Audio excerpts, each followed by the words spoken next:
I know what you're thinking, but then how do you tell the difference between, you know, A space and a zero. space and a zero? Here's the fun part: you don't. It does feel like they were really on their game for the first 5, and then after 5, maybe 6. Maybe we'll give them 6. That's quite cool. But 6 is cool, yeah. after 6, it's just like, shit. We really reached our peak with 5, didn't we, guys? Yeah, we really reached our peak. The stream should be live. You should be able to see, so you can choose a suit. Suit to choose. Susan? Susan choose. Choose a Susan. Choose a Susan. Ooh, got some good bat suits today. You've got the 1970s blue, the Arkham Origins. Pretty good. I remember having blue in one of the Batman shows that I. Brave and the Bold. Might have been that, yeah. Brave and the Bold, he was blue. I think we've used Arkham Origins. We used the one with the thick gauntlets, that's for sure. Because I remember those. Yeah, that was Arkham Origins. So yeah, I think you've got the choice of. Did we use Batman Inc? I don't know actually. Okay, we've got Batman Inc. Let's go. We've got Batman Inc, the iconic grey and black, the 1970s, and the Michael Keaton. Give us the. Oh, damn. Does he have nipples? He does not. He doesn't. Oh, it's just like on the zoomed out. It was like I could see like a little detail there, and I was like, "Is that a bit of light or is it a nipple?" Because obviously the Schumacher films famously had nipples, but God, the bat. I was wondering if maybe that it was actually secretly in the Keaton one as well, and no one noticed. That's the one with the mask that's or the cowl that's so rigid he can't really turn his neck. So exactly, he's supposed to turn his entire upper body, yeah. And it's like, but it's like made of rubber, so he tears it like. So when he wants to take it off, he like tears it off in one scene. Yeah, God, I remember that. I was thinking like, oh my God, that's proper broken. They had to, if they wanted to do another take of that, they had to have a whole other cowl for that. But regardless, you know what? Let's go Keaton. Let's go Keaton. Especially if we're talking about it so much. It is a cool suit. Yeah. Oh shit! We need to choose a Batmobile as well. What's going to pair well with Keaton? I mean, to be fair, you've probably got to go the full black regular Batmobile, or maybe the prototype because it's so early on.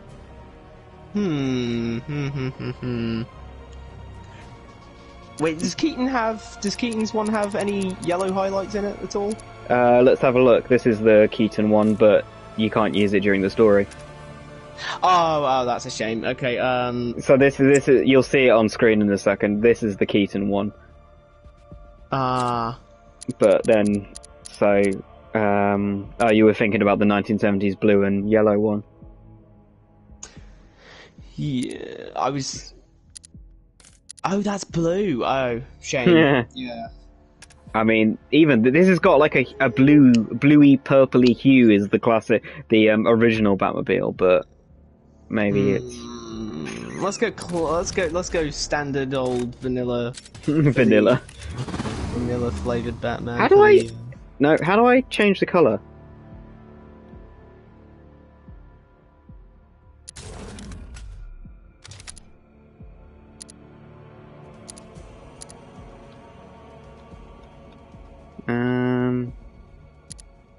No, okay. I can either remember it. Okay. We are going to go. I think we're in Panessa Studios dealing with the infected Joker people. Oh yes, the Joker people. And where we left our conversation last week was I was telling you the sordid history of whether Catwoman knows his identity or not, and the retconned like original version of an issue where she was like, "Oh, I know who you are." Fight of the century. You ready to... Nothing to say? What, just says that? Science type, huh? She just says, I know who you are. No, she shows up. We've talked about it last time. We don't need to go into it again. The old stripping naked on Wayne Manor, saying, "Hey, let's go have sex in the garden." That. Yes. Now I remember that. That was where we left off. Vividly. So, time to beat up this Strong the big guy. Big guy who was going to fight Ted Grant. Yes. It's quite impressive when you find out, like, more about Ted Grant via the Birds of Prey books and various other things. Do I want any of these? I think I'll save. I think I'll save some skill points. Yeah, never know when you're gonna need a boost. I do like that we're all just standing around until someone makes the first move. Who gets to get hit first?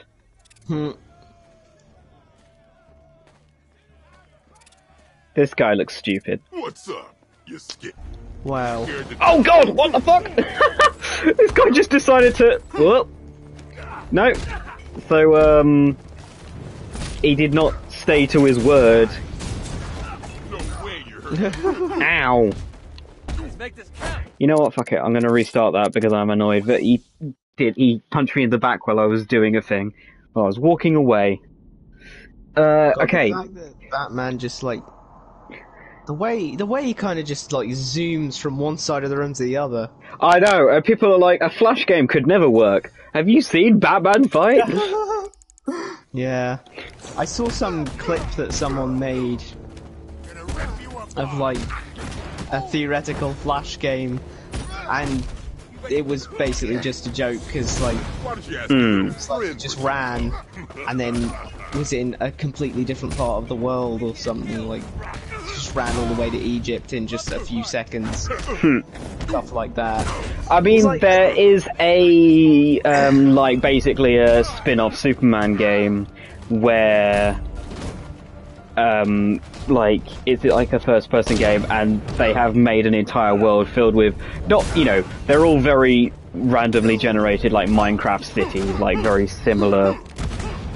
Oh, for fuck's sake, I was doing a takedown and he decided to hit me. I've done this entire fight without being hit before. It's really annoying that this fucker just breaks your combos through bullshit. Anyway, sorry.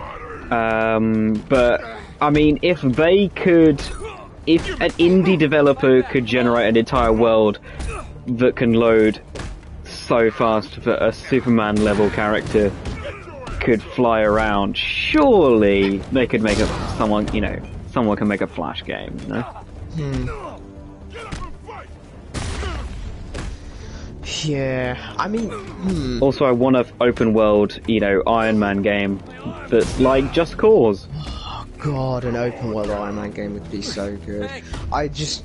Maybe it's just because I mained him in Marvel Avengers, but...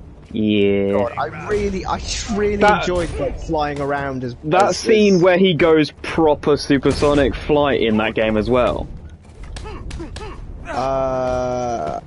God, I can't remember that actually. It's quite early on. I could get it out. Do you really not remember? He puts on some music and then just absolutely books it through the... Are you serious? No way did that guy actually hit me. This guy annoys the fuck out of me.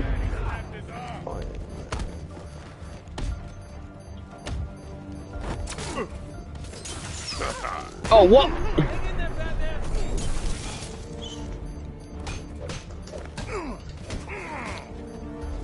I could just switch character every time the thingy's about to hit me. Do you mean the bit where he goes to space? No. Not the bit where he goes to space. He's going through the mountains.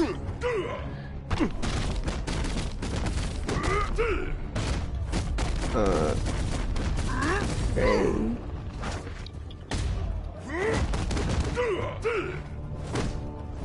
Yeah. Fucking shut down.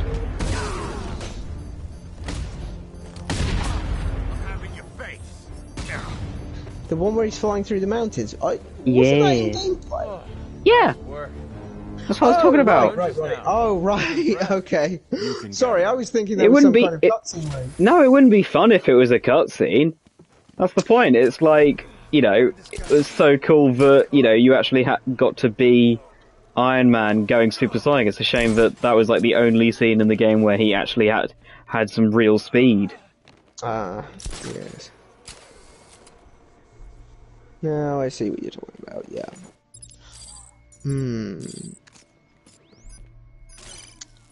Yeah, open world Iron Man game, you could be flying around, you could be I mean, Marvel's Spider-Man on PS4 seems to me to be a pretty good blueprint for how you should be how you could make a lot of open world superhero games. I mean, it's just got everything that you need, you know? It's got the upgrades, it's got the people fighting in the streets and wanting to beef the local superhero, because... Oh god, yeah, if you could have like an entire game of just when just after the prisoners escape the city. Yeah. Yeah, timing wrong. There you go. And Peter has a lot of gadgets in that game anyway. Exactly, so yeah. It wouldn't be too hard to translate. Oh, just go and pick up the things, and Tony will make more stuff for your suit stuff. Or they could actually do something interesting and unique with Iron Man that you could only really do with Iron Man. Maybe like some kind of mechanic where you have to pick a suit, and it's got different kind of attributes to it. Have you ever played Have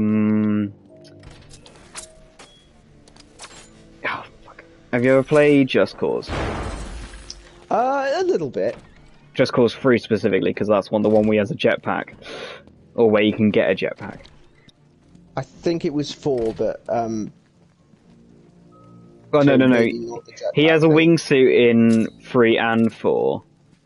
But in 3, there's some DLC where you get like a jetpack, and that's the closest we've got to like a Iron Man game since the movie tie-ins. I can never remember which.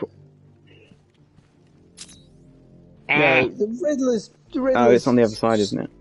What is he playing at? It's on the other side. Blue, green, red, yellow. I think it's actually this side. Maybe. I think there might be a poster, like, round the corner or some shit. Ah, fuck, I can never remember. Blue, green, red, yellow. Blue, green, red, yellow. I mean, like, it's a bit baby's first puzzle, isn't it? Oh shit, yeah, except for when some idiot comes along and does that. Well, at the same time, it is designed to be as such, I guess, because, kids play this game. That's true. I mean, it is a 15, but, no one has ever obeyed that. Wait, there is it's a poster. I thought it was Inferno. It is Inferno, you know what? One thing that shocked me, I may have been like, probably I'm gonna go with like 8 or 9 when I played Jack 2, right? Jack 2 was... Actually, let me look up if Jack 1 was like a 3+. I thought it was... Jack and Dexter. Because I'm sure that one... Because Jack 2 took a bit of a tonal shift, let's say. And went straight from being happy-go-lucky fun times to... Wasn't there guns? Fight the government and all of that. Alfred, we're almost done. The government is corrupt. We gotta fuck Prepare another upgrade for the car. Absolutely, sir. Would you please make your No, I choice? do, yeah. I do remember something about that. The weapons Let's see. Excellent, sir. With this in the Batmobile, the malicious tanks are Yeah, destined so it went from a 3+ to a 12+, and of course, when I got it and I didn't think much of it, but then I looked at the box one day. I was like, wait, why is this a 12+? I mean, not that it didn't take an aforementioned shift, but So are you ready, Bats? it didn't feel that different. I mean, granted, you know what? Never mind. 12 is probably fair for it.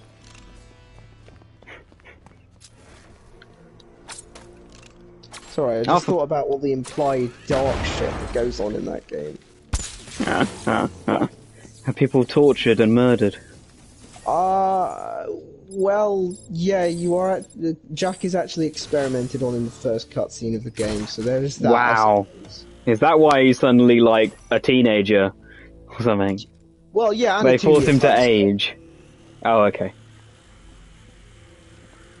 There's a 2-year time. Oh my god, actually, wait, hold on a second. Holy moly, he was there for 2 years. No wonder he's all, like, pissed off in that game. He came back, damaged, and grizzled. He became someone else. He became something Oh, else. Jesus, he fucking did. No. Shame. Really good series.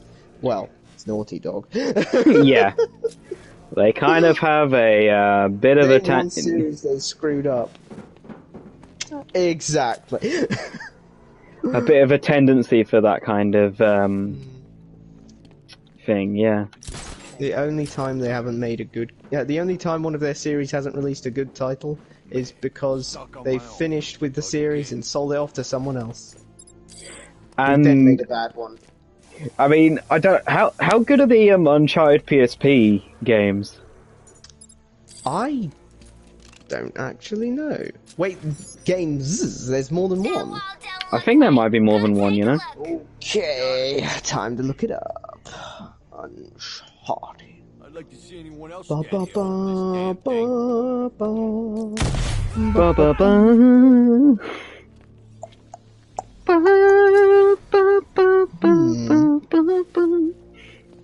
You know what I really miss from the old games? Oh, never mind, it's still there. It must be my aim is bad and not whole playthroughs.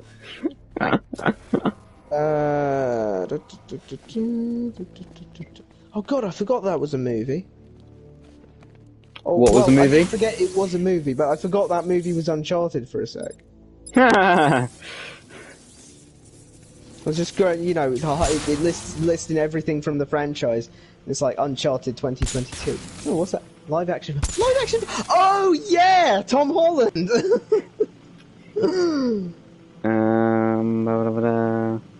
That one. It seems to be just the one. Oh, okay. Golden Abyss. It was developed by Sony Bend.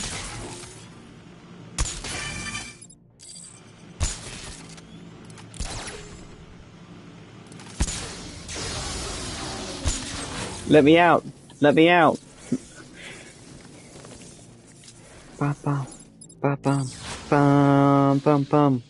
Wait, no, it's let me in, isn't it? Let me in! Let me in!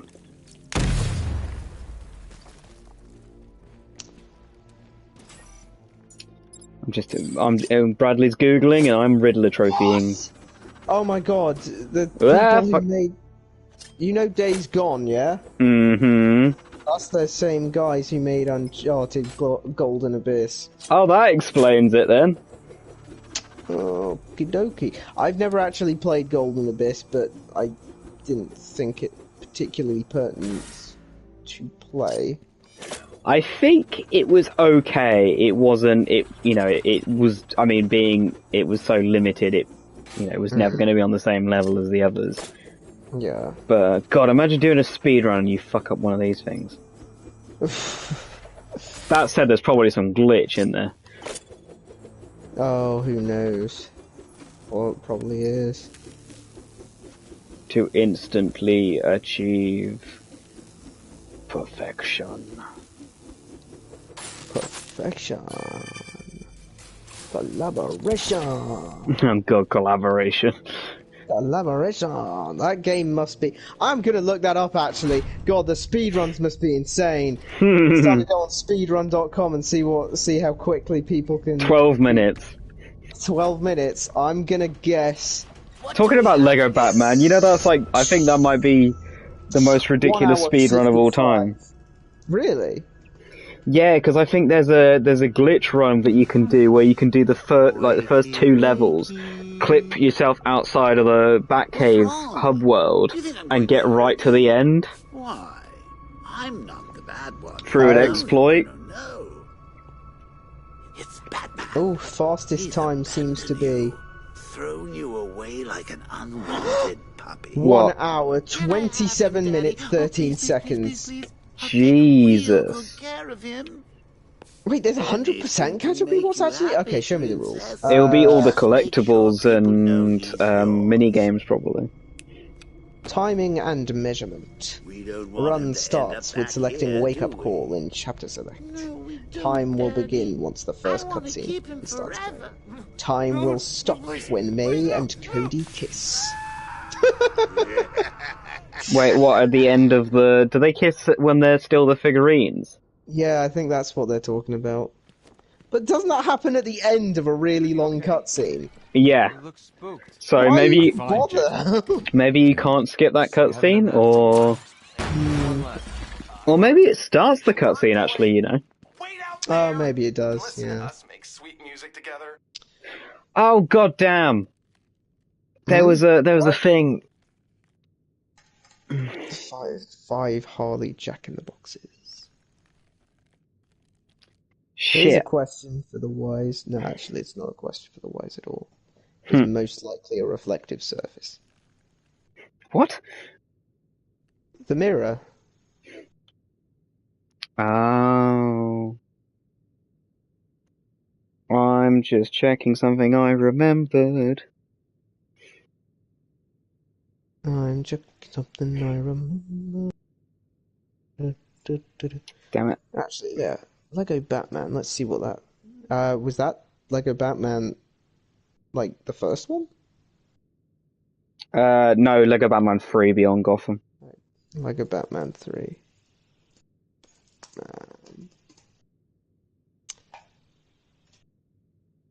Oh, wow, you weren't joking. 4 minutes. Yeah. Wait, how do you fucking do the first couple levels in... It's May 1939. That's it. May 1939. Hey, look at this, Bradley. This lock is mechanical with no digital components. I won't be able to use the remote I hacking am device. looking. You're looking. So I need your help. Of course. we need to get through this door. Send me the CCTV footage from the camera. Ah, on Skippy. stage C. You can use the computer in that room to Oh do it. Christ! You can't skip this dialogue. Why? Computers really aren't my Henry, specialty. I need your help. You can isolate the data using the panel. What was on his the name right. again? Henry Adams? Slide your Yes. finger along the dial. Yes, that's I exactly. don't know. That's kind of suspicious. Technology is Why? His initial spell out, ha! okay. I can Oh see shit! I never noticed that. Now highlight the track for the last 10 minutes. Wow, So I see. that's so dumb. It's genius. No! It's just dumb!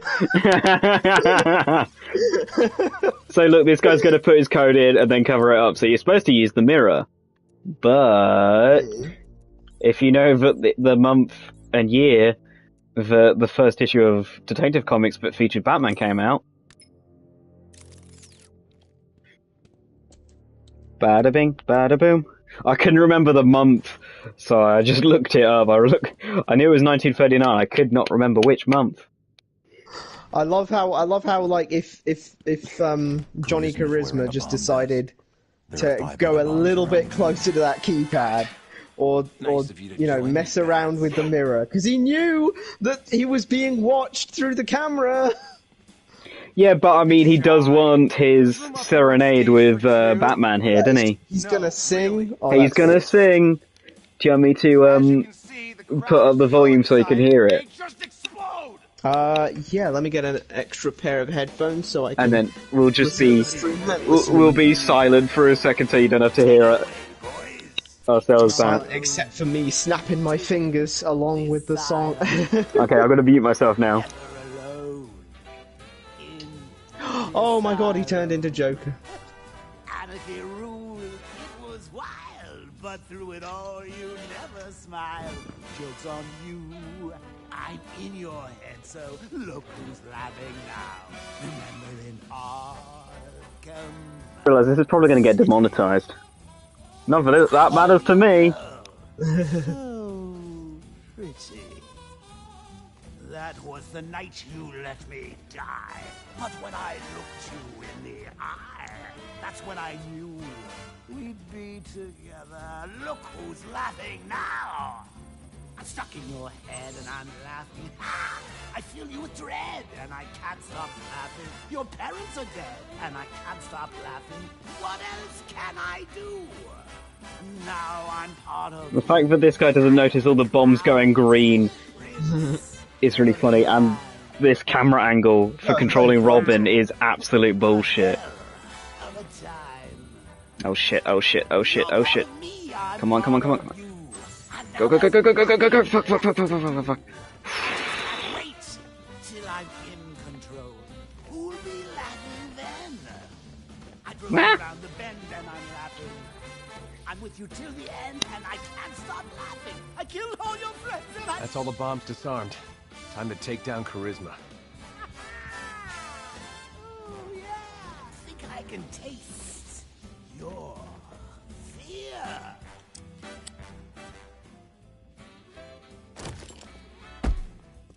And there we go. No encore. And he's a professional singer? Even Alfred sings better Damn, than who this knew guy. Mark Hamill was such a good work, Robin. singer? No problem. The credits of every Batman game to this point. That's true, actually, yeah. And he had a lot of singing numbers in, That Quinn woman and her goons are trying to break in here. There's no telling what she'll do to me. Golden Stay calm, Henry. tonsils. I'm on my way. the animated series as Robin, well. Wait here with the infected. I'll go ahead and deal with Harley's men.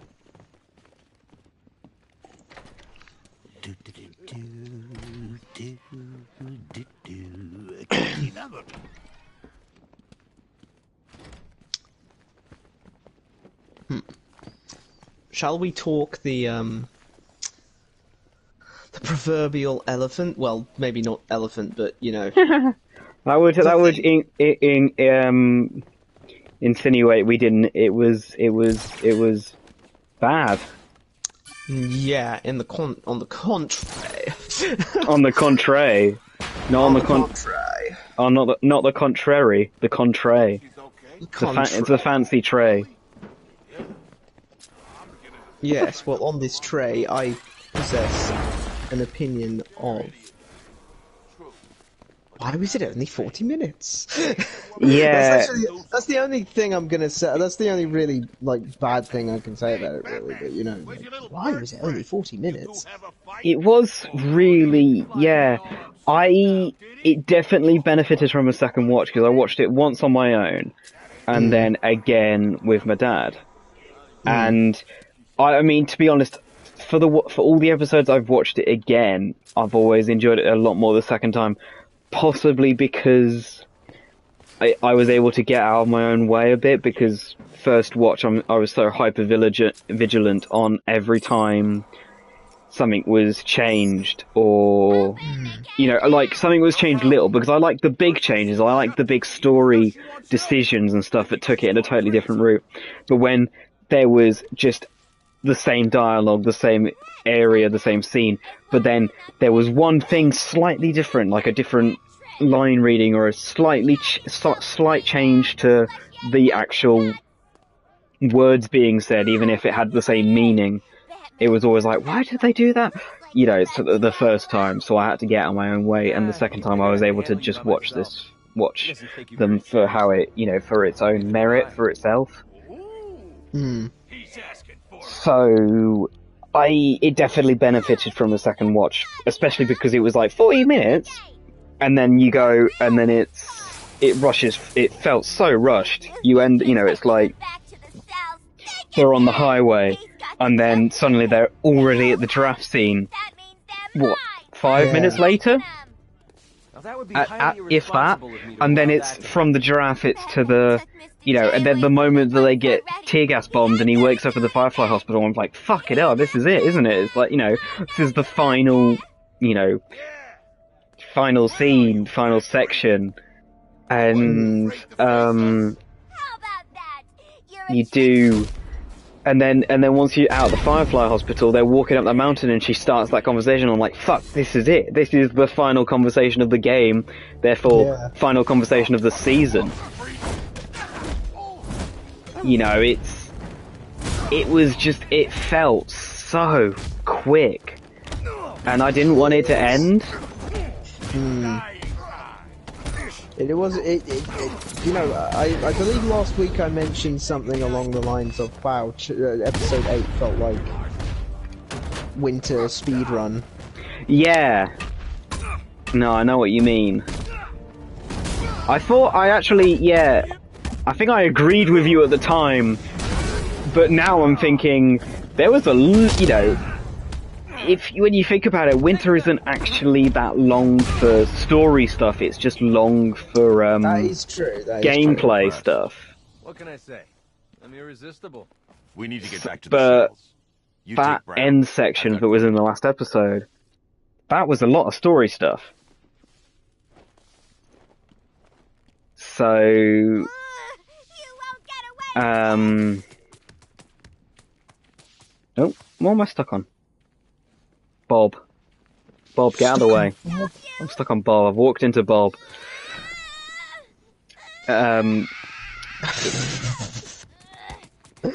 It was just... Nope, train of thought completely gone. Down to you, Bradley. Yeah, so, let's see. No, wait, the Prep the cell. it opens up with Ashley with Johnson. Anna. Yeah, Ashley Johnson as Anna. And it was so weird because the moment she you know she's running through, she's, you know, making running sounds as she runs, and Were you watching it with subtitles and it just goes making running sounds? well not exactly, but you know, I heard her voice and I was like, oh my god, Ellie! Got it. Of course it isn't, but like it was so like. And then any time she did anything, or like it sounded so much like Ellie. It was weird. Well, I mean, it is Ellie. She is Ellie. It's you know, I've spent so much time hearing that voice. So to hear her again in a different role, where you can see her face and see the relation to Ellie, it's really funny. Good God, you don't realise how much she and Bella Ramsey actually do look alike. But oh God, I must send you that thing. Actually, let me send you that. Ashley Johnson posted to her Instagram either last night or not last night, at some point this week, and she tagged the photo. I'm just sending it to Bradley. It is fucking brilliant. Oh, and someone's died. I've heard a gunshot. I looked away from my screen for 1 second and someone's been shot. This is what happens in Gotham, Batman. It's been educational. I changed my mind. Kill him. What? You were right about Mr. Old H.A. You're gonna be spectacular.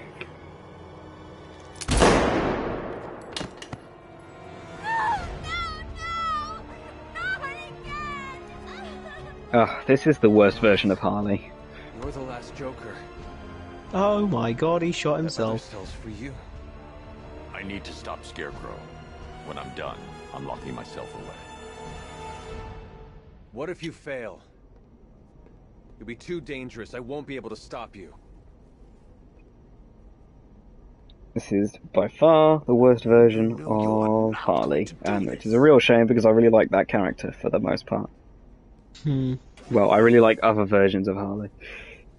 But Jesus Christ, this one is just so diddy and obsessed with Joker, and it's just so pointless. It's such a non-character. And she's really intelligent. Like, she's supposed to be really, really intelligent. Yeah. But in this, she has a doctorate. She is a doctor. Yeah. But no, in this, they make her so just annoying and very not smart sounding. It's very frustrating. I'm sorry, Bruce, but it's the only way. Oh, what the heck? the, I'll stop Scarecrow. the way they suddenly drop into first person is really disorientating in this game. It's very creepy. Also, Robin without his mask on, again, very creepy. I'll take care of it, Alfred. Like, look into those cold, dead eyes. I said I'll handle it. Wait, oh, you can zoom in with your eyes, not even... Yeah, no cow, you could just zoom in. That's just one of Bruce's abilities. He can just zoom in with his eyes. No superpowers, my ass.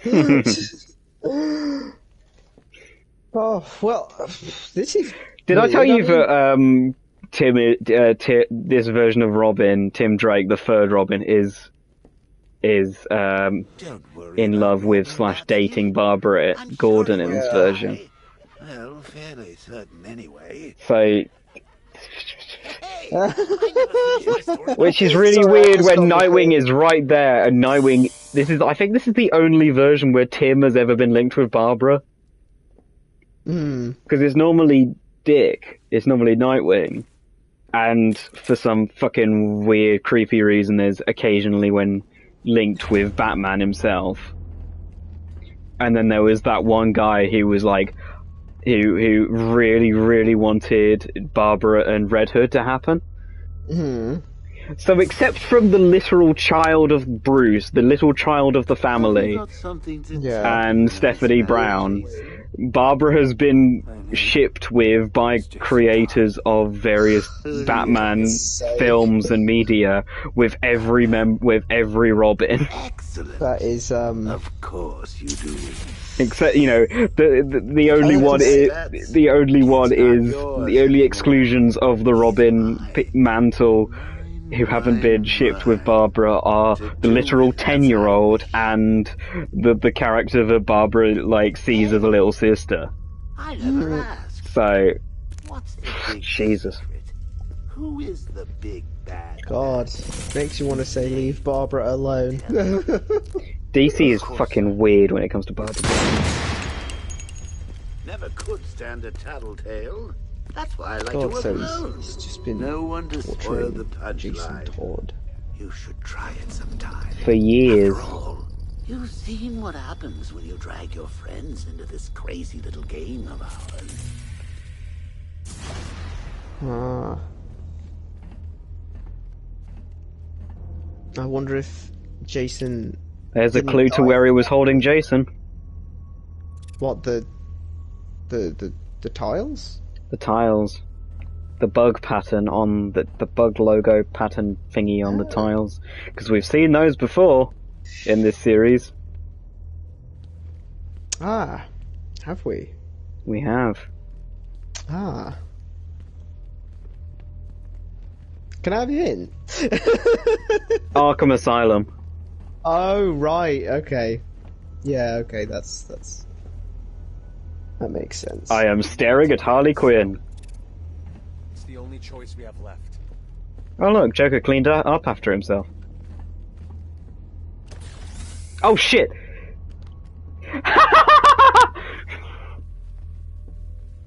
What?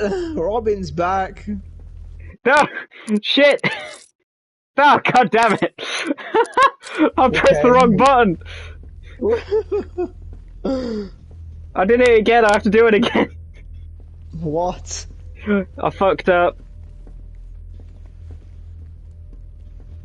Joker, come back! Look, Bats, I didn't tell you that story for the fun of it. Well, okay, Spinning Batman But there's around moral like to a the fable of the Robin merry-go-round. Hood. A batty-go-round. Try this again.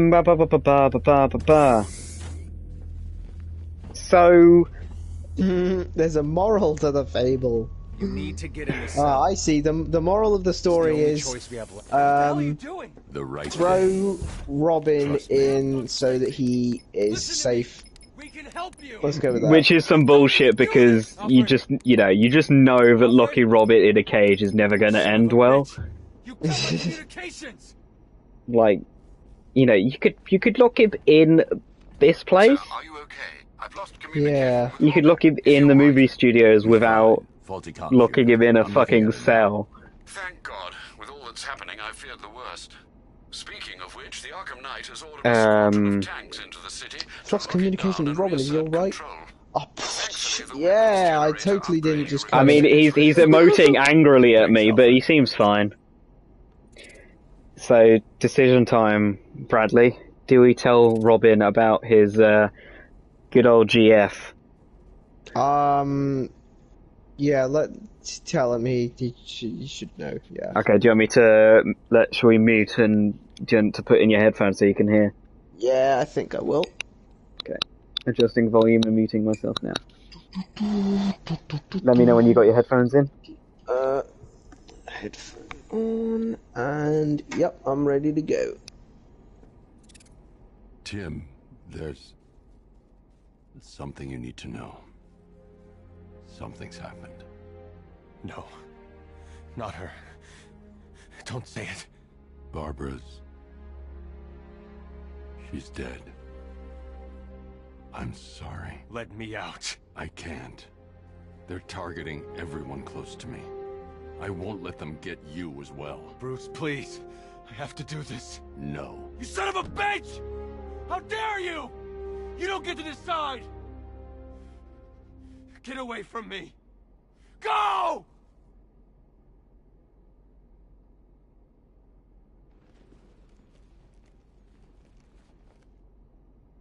I think you handled that quite well.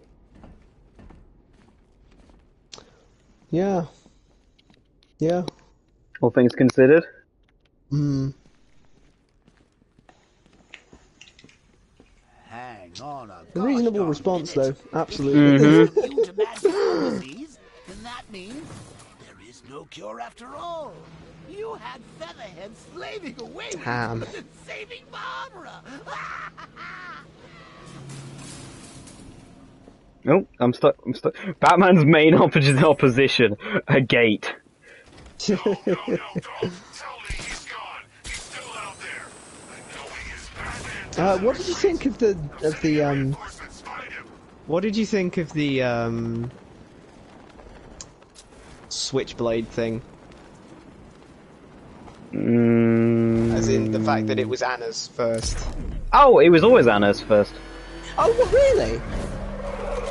I believe wow. that when you first start playing as Ellie, if you go into your backpack, you'll find a letter. Well, I know that you will. There's a letter from her mother, and I believe she mentions in that letter that she's leaving Ellie her knife. And I don't know if the knife is actually called Anna's knife. Yeah, the switchblade is Anna's. It was given to Ellie by Marlene, who had it. Who had been given it by Anna for Ellie one day. Give me an update. The Batwing is still conducting scans of the entire city, but Well, there is no sign I'll of it. be damned. Let me know the In the instant game you universe, suspect it. Ellie met Marlene at the same time as Riley did, Firstly, I'm detecting unusual seismic activity on and Miagani Island. Also, I thought you should know I've been unable to contact Lucius for some time. so she spent a bit more time with Marlene, and that's when Marlene gives her Anna's knife.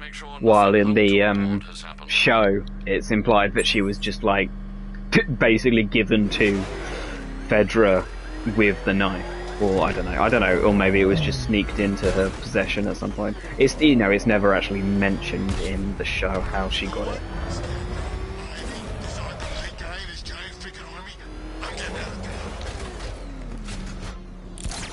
Yes.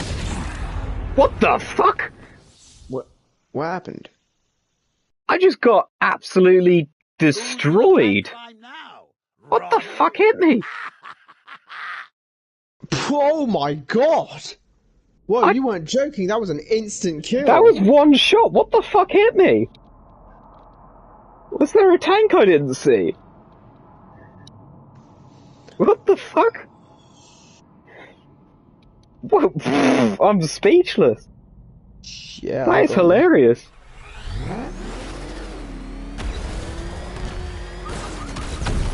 Wa-da-da-da. What did you think about the giraffe scene? Yeah, it was. That seemed to me to be pretty faithful to the giraffe scene. I think they had Bella Ramsey, you know, laugh a bit more than I think so. I could be wrong. Yeah, no, she's a lot more enjoying the moment as a child would, while Ellie from the game is a lot more kind of like quiet and just going kind of talking to the animal rather than reflecting on like how just cool it is that this animal is hanging out. What the? This helicopter is having trouble, isn't it? Dragon's been taken out. That's what I got killed by. I think I got killed by a drone. Oh, a heli. Where did that fucking Riddler? That Riddler Informer just booked it while I wasn't paying attention. You live today.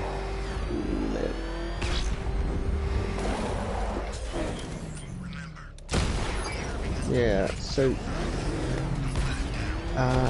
Where was I? Your hours, Batman. Yeah, it was nice to see, you know, and Joel seems to appreciate Ellie getting the chance to just experience something and be a normal kid. Yeah, definitely. No, it's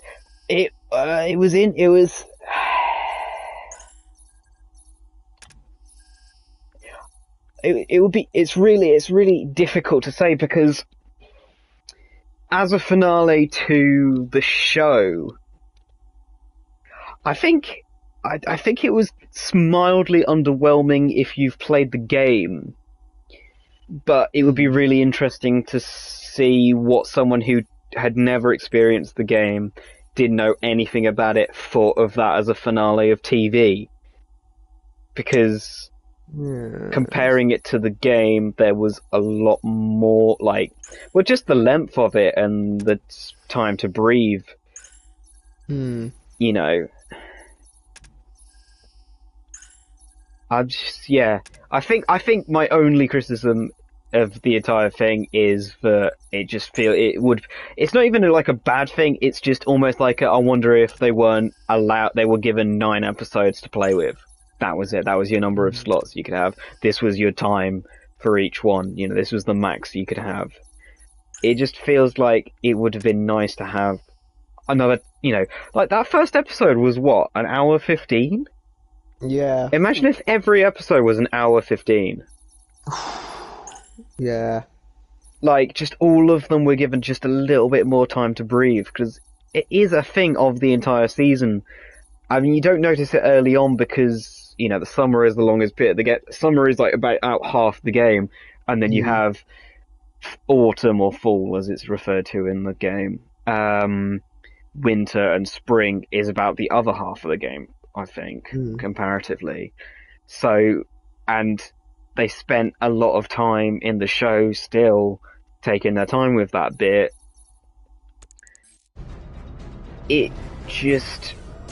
I think that works for the game because at that point you're building up. Summer is a very slow development of Joel and Ellie's relationship, while in the show it was a lot quicker. Yeah. You know, because Summer ends with Sam and Henry, doesn't it? Ends with Sam and Henry's loss, and you know, you see that's when Joel's really worried about, you know, he's like that when after he checks, you know, after Sam shoots Henry. No, Henry shoots Sam. I can never remember which brother is which.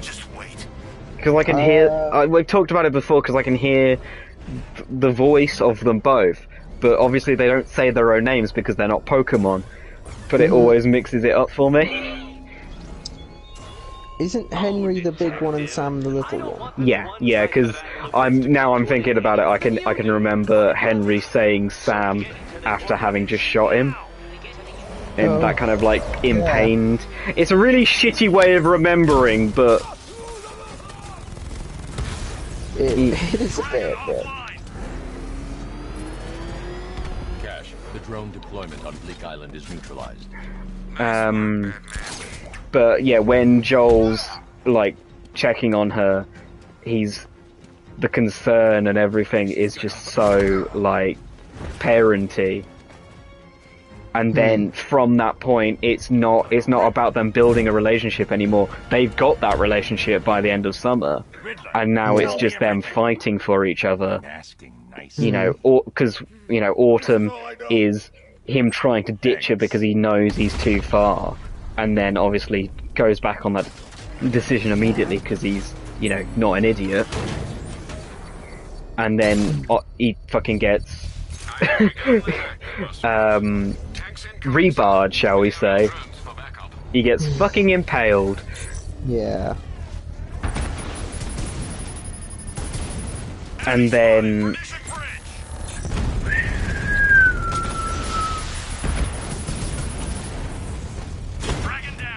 sorry, I just need to concentrate for a second. He gets and obviously Winter is all Ellie fighting to save Joel. Yeah. It's and the point of this long ramble is because in the show they almost did Joel and Ellie's burgeoning relationship a bit too quickly. Joel was too warm. It was not too warm, but he became very.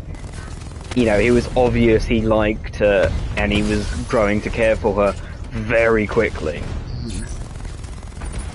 And while the game, Joel was constantly holding himself back and denying that to himself. Yeah. He appreciated those noises, I'm surely. Absolutely. Yes, I do see what you mean. I see what you mean indeed.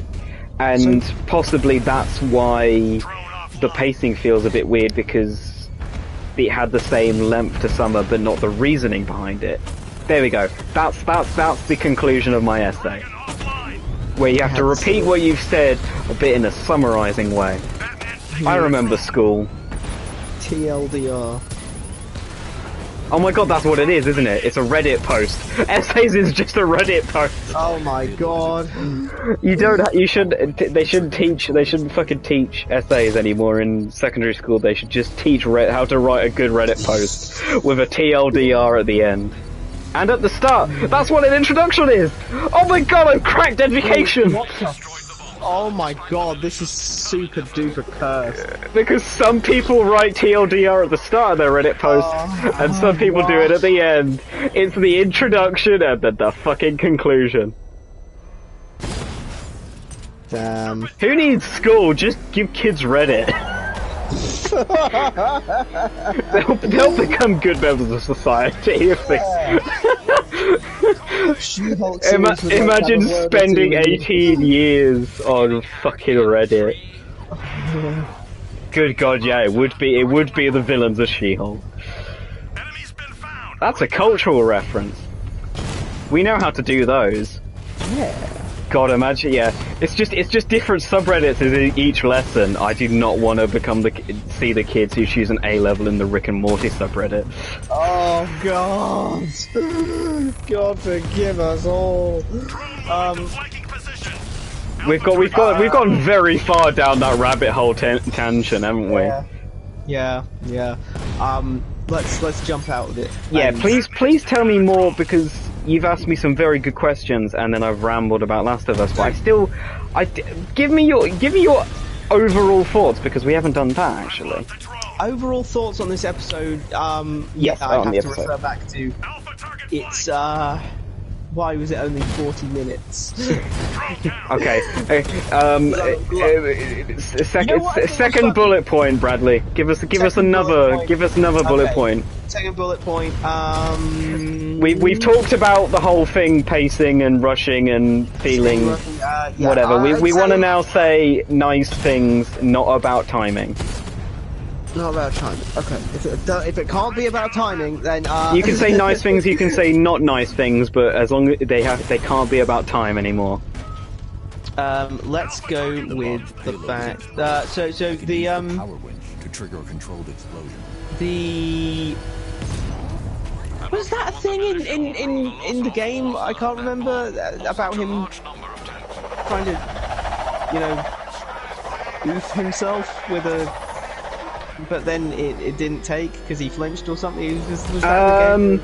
I don't know actually. I don't. That's the thing. I don't remember anything of that sort. Donuts. Thank you. Oh fuck! Oh fuck! Oh fuck! I thought I was watching that and I was like, oh my god, I don't remember that. And then I got a weird sense of deja vu, and I thought, oh, maybe it was in like a dialogue that popped up, and I was just, talking with Dylan. I mean, Joel does say. Did you find this is a really weird fucking way of bringing this up? Did you find the bathtub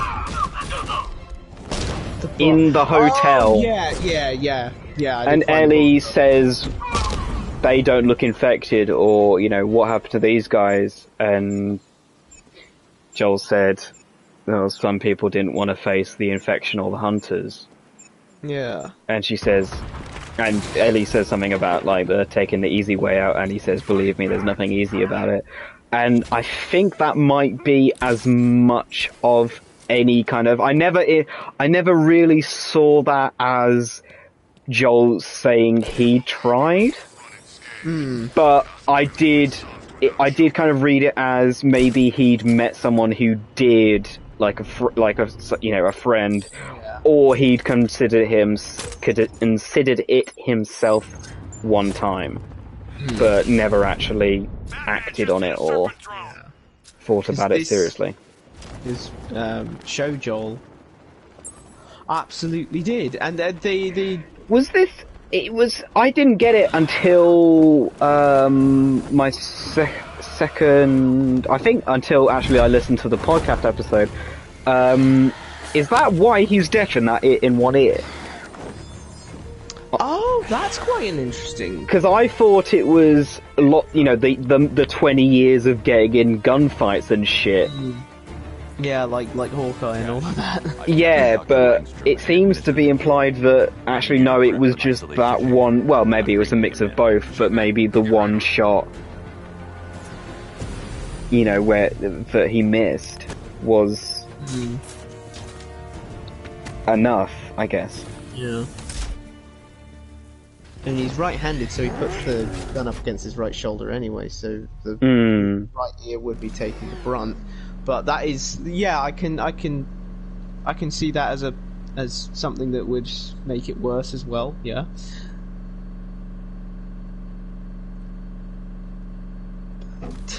Man, that. Oh wait, can we just skip to the end for a second? The end is in like. Okay, or the end is like a bit before that. Actually, no. Let's get to it naturally. We'll do a play-by-play soon enough. I think whenever you're ready, we'll start the play-by-play. And when we get to that point, I'm gonna bring it up because I find it fucking hysterical. Oh yeah, did you see that picture I sent you on Signal? Just then, yeah.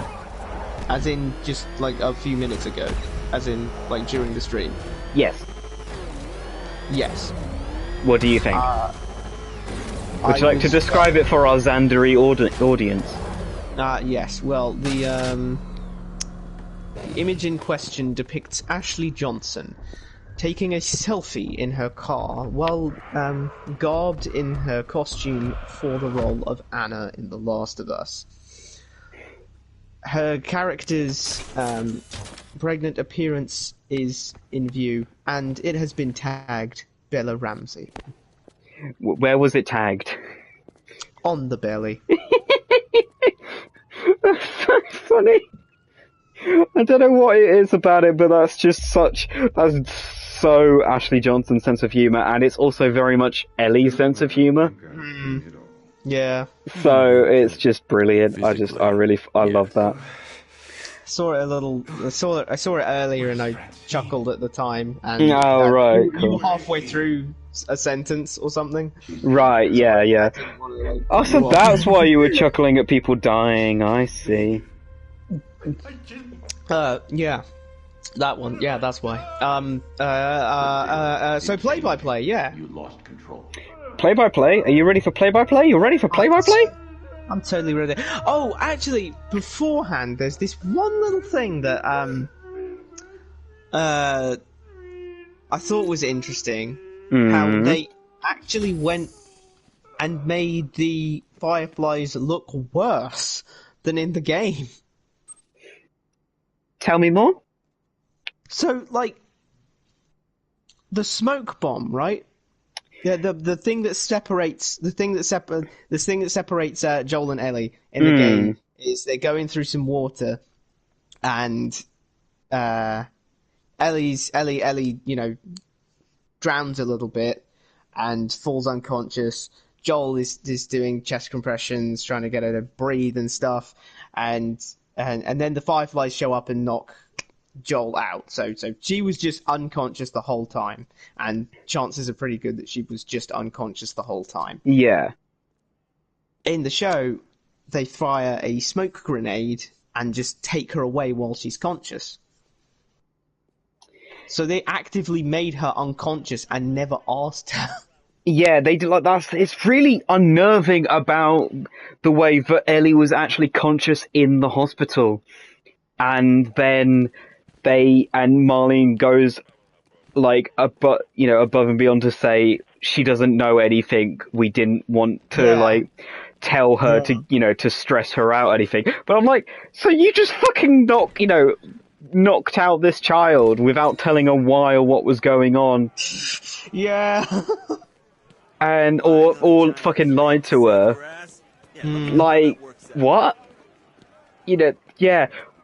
I mean, I think it's kind of a pattern, is that they made a lot of people worse. Like, the fact that Jackson is not the friendly, welcoming community it was in the game, that they're leaving bodies on the edge of their land, I guess, to warn people away. That really struck me as off and odd. And, I mean, the Fireflies did fairly brutally knock out Joel while he was trying to give Ellie, trying to keep her alive with CPR. Yeah. Like, that was, I mean, from their... That's messed up as well, yeah. Yeah, at least, I think it's slightly... The way they stopped them in the show, to be fair, they were just patrolling, they were patrolling and they possibly deal with raiders and shit on occasion. So, that's possibly... I mean, it seems like a waste of a smoke bomb or a flashbang for two people, and one of them's a fucking child. Yeah. Also, the fuck, Marlene? Like, if she's been talking about this child with you could save the planet, surely every Firefly would have a description?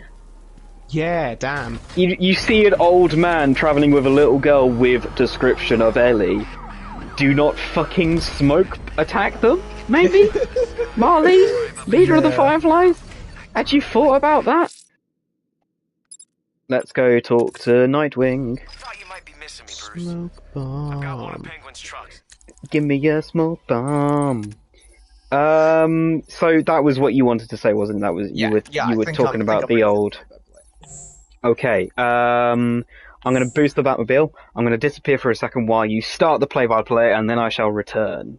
Okay, episode opens up with a woman who is Anna, who we kind of know is Ellie's mother, running through the forest, being chased by stuff, presumably infected. She goes up she finds this kind of ruined house, runs up the stairs a bit, notices that her waters are broken, and blocks her, goes into a room, blocks it with a chair, and starts giving birth to Ellie. But then an infected comes in and bites her while she's doing so. She stabs it with a knife, as in the switchblade, and yeah, by nightfall, Marlene's crew have come in to help her out, and she insists that she cut Ellie's umbilical cord before she was bitten, but we, as the audience, know that's not the case. And given the prevalence of this scene, given the fact that it's here and presumably here for a reason, it's a fair to reasonable assumption to say that this is why Ellie's immune in the first place. Unless they actually outright state it later on, and I managed to forget that. But yeah. Marlene doesn't want to shoot Anna, but Anna's like, please shoot me, I don't want to turn into an infected. Like, okay.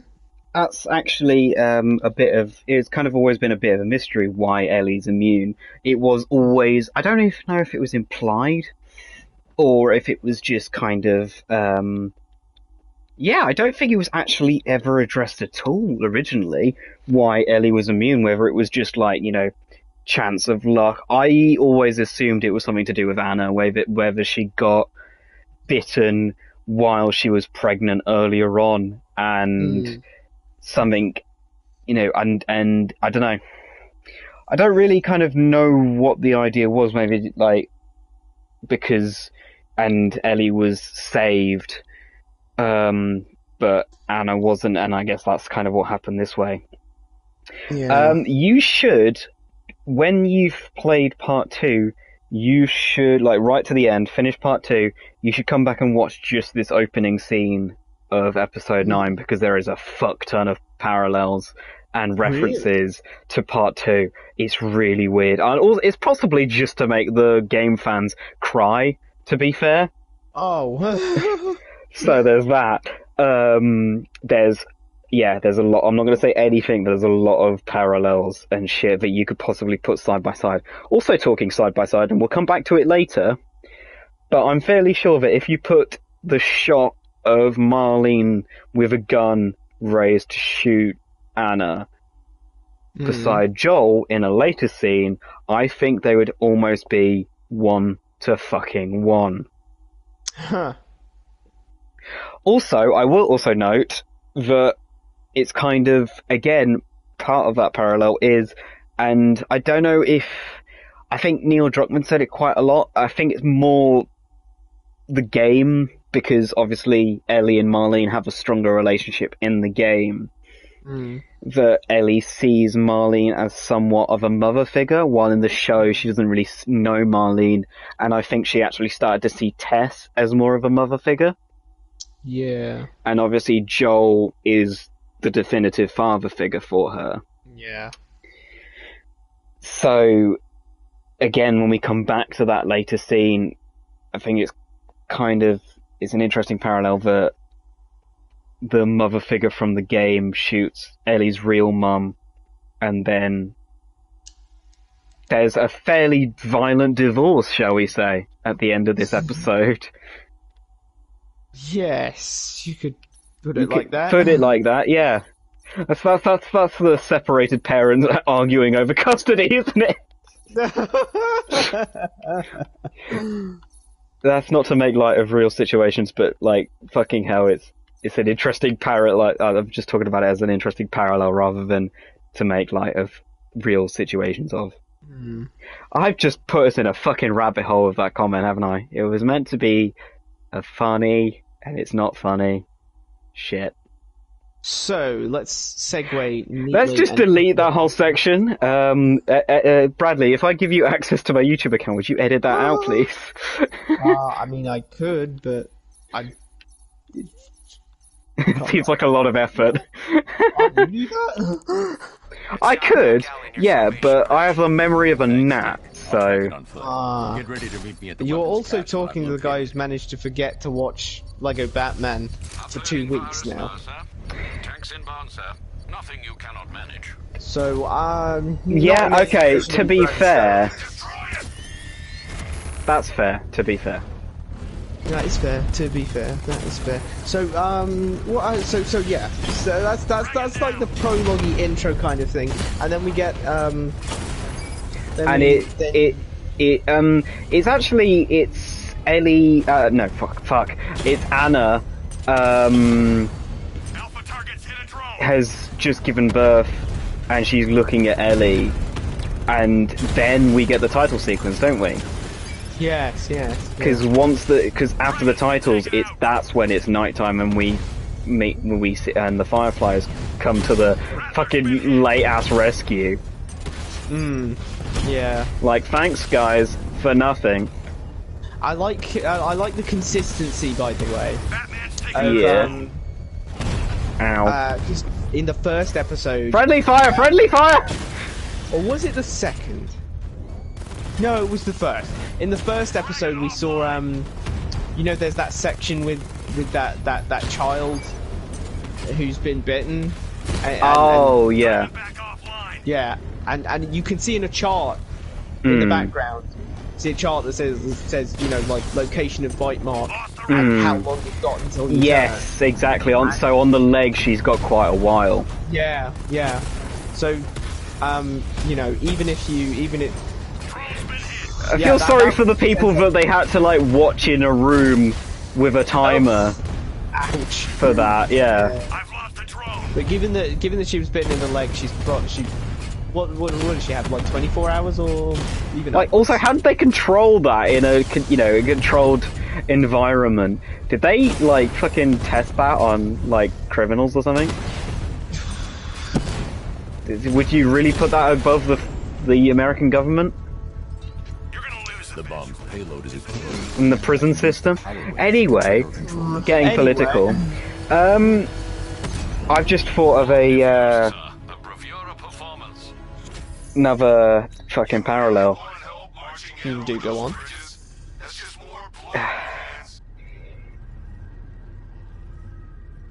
It's left my head. Hang on. Was it between go back?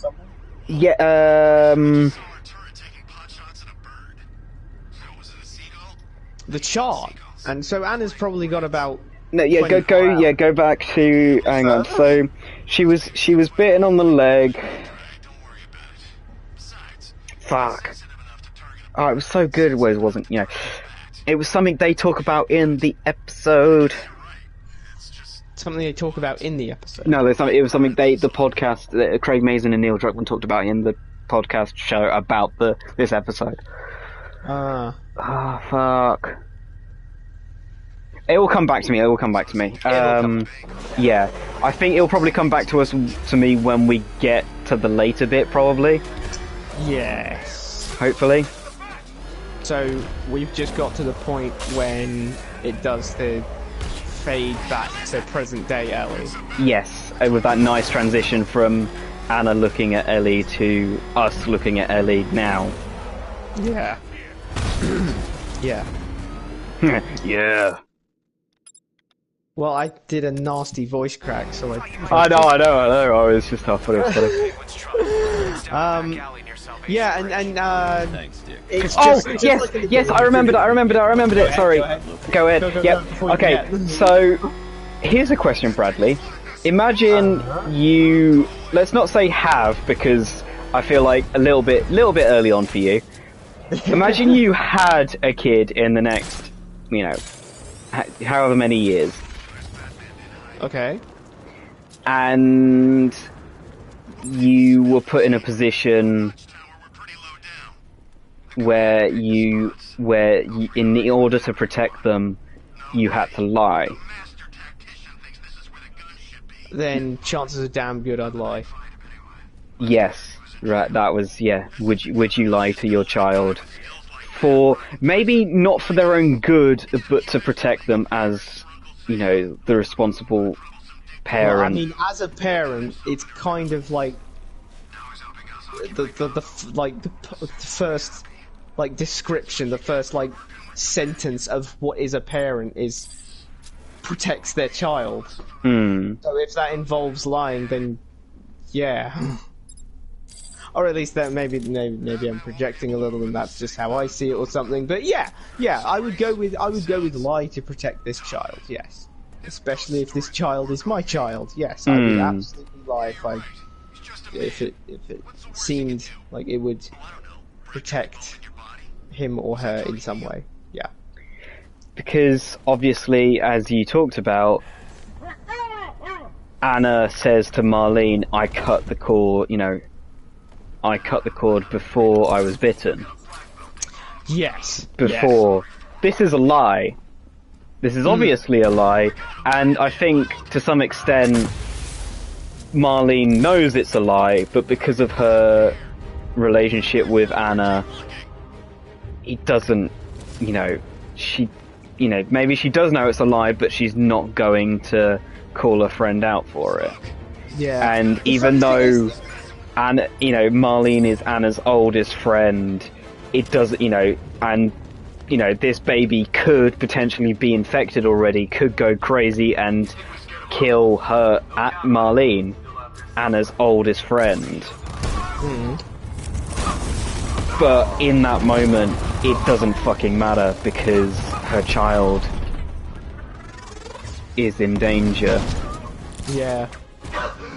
From Marlene's perspective, funnily enough, it almost doesn't matter because...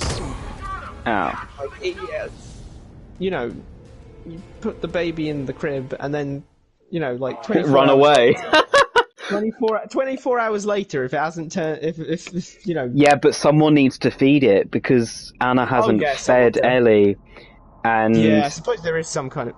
Well, I mean, I guess potentially some kind of risk. And I think if Ellie wasn't fed before the end of that day, there'd be. Oh yeah, she'd be in dire straits. Yeah, sure. And you don't. What if Ellie? I mean, does it count as a bite? Because Ellie wouldn't have teeth yet.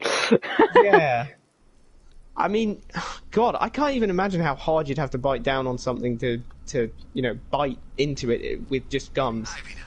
Well, it's because it is the obvious thing that babies don't know their strength and do occasionally bite their mothers when they're breastfeeding. And I imagine that is fucking painful. But you can't, you can't, communicate to a child not to bite. Like that, at that age. Oh, shit. So much for an easy Yeah. I bet Marlene kind of forgot about that after a while, because, eventually she'd realise, oh, Ellie isn't turning. And do you think she'd just think, oh, I guess she was telling the truth after all then? Maybe. Or do you think she's like, or do you think she kind of, and then, probably forgot about it, or do you think she kind of went, this is interesting?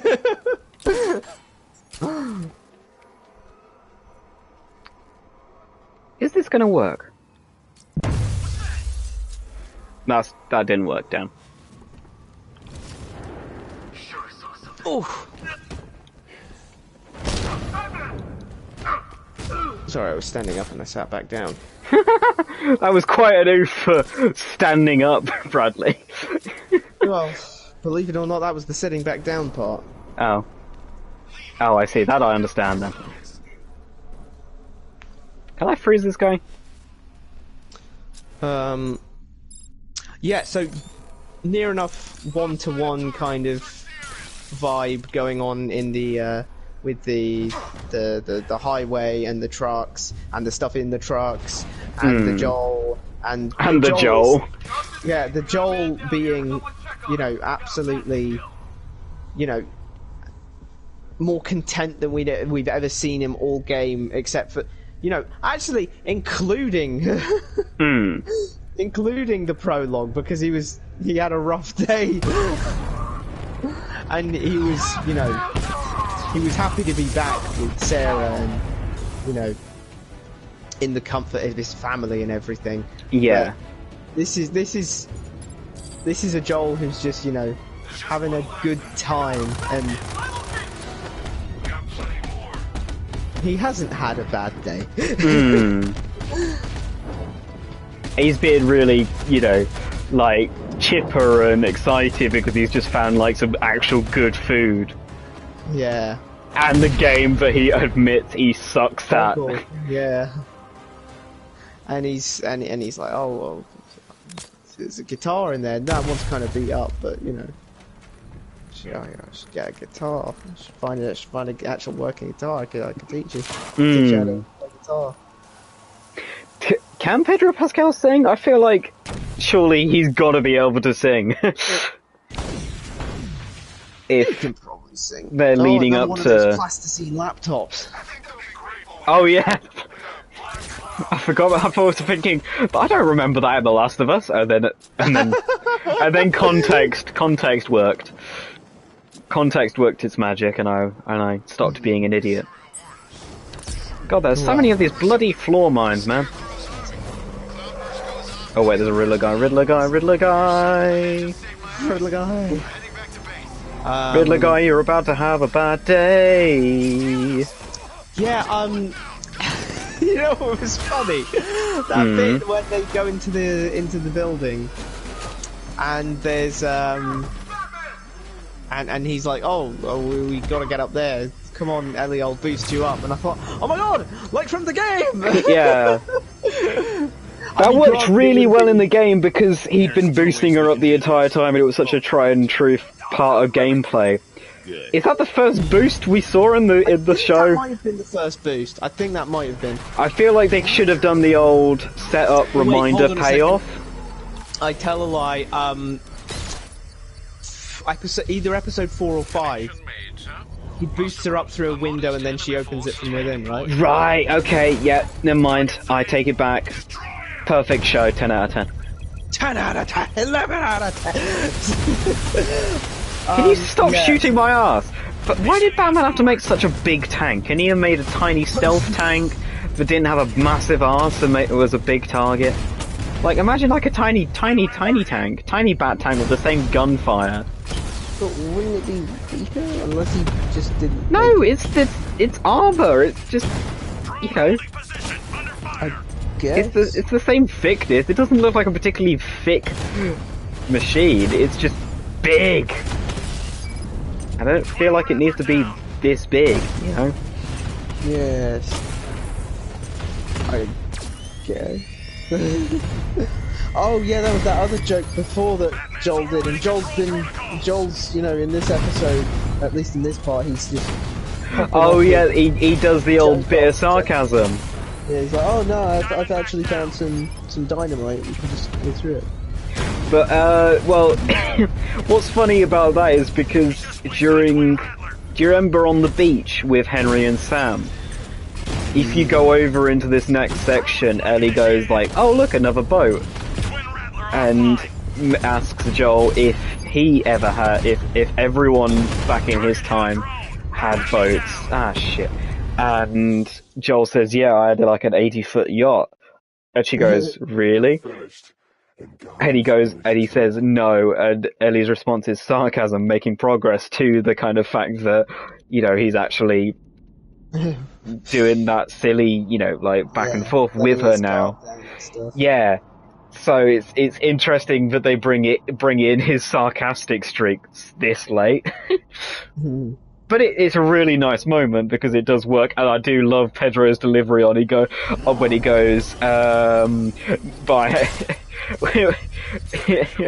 when he basically goes back from what she said being exactly what he's gonna do, and changing it to, so we're gonna do exactly what you said, but he just says it really quickly. Yeah, that was pretty funny. It's such an interesting, like, God, that must be why he's so fit as, what, a 50-year-old man? If his main, like, way of scoping out a place is to find a skyscraper and climb to the top where elevators would not work. Yeah, actually, now that you put it like that. Because he is a fucking spry 50-year-old in the show and 40-year-old in the game.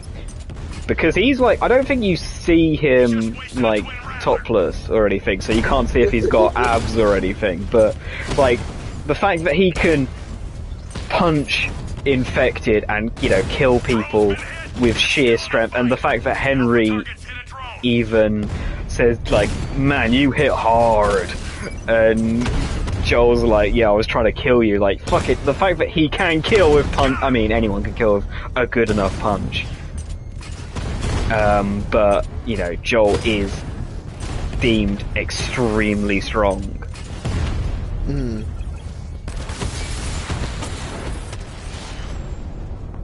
So, you know, The bomb's but it was never really explained how, other than he just probably just stays very fit dealing with infected in the game on, you know, on his trips with Tess to Bill's. In the show, he's a spry 50-year-old because he just does fucking hundreds of stairs every week whenever he goes to a new town. Yeah. Sorry, that was a silly tangent, but anyway. Oh, so so they do the game thing of, oh, I'm gonna boost you up. I was like, yay, they're gonna do the boost up. And you know, like in the game, Ellie runs off. She's like, whoa. And Joel's running after her like, Ellie, don't run off, oh my god! Yeah.